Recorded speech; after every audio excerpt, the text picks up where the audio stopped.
মৌলভীবাজারে শ্রীমঙ্গলের পৌর শহরে নতুন বাজারে অবস্থিত দীর্ঘদিন ধরে জরাজীর্ণ চাউলের মার্কেটটি ভেঙে দিয়েছে পৌরসভা কর্তৃপক্ষ।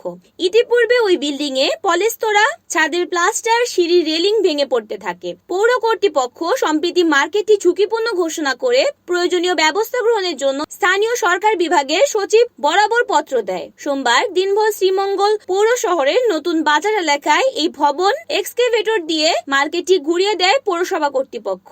এ সময় মার্কেটের ভেতর 104 জন ব্যবসায়ী তাদের মালামাল সরিয়ে নিয়ে যায়। শ্রীমঙ্গল পৌরসভার নির্বাহী প্রকৌশলী মোহাম্মদ জহিরুল ইসলাম জানান, নতুন বাজার এলাকায় চাউল, আলু ও ডিম বাজারের মার্কেটটি ঝুঁকিপূর্ণ থাকায় জনগণের জানমালের নিরাপত্তার স্বার্থে জেলা কন্ডেম কমিটি এটাকে পরিত্যক্ত ঘোষণা করায় মার্কেটটি ভেঙে ফেলা হয়েছে।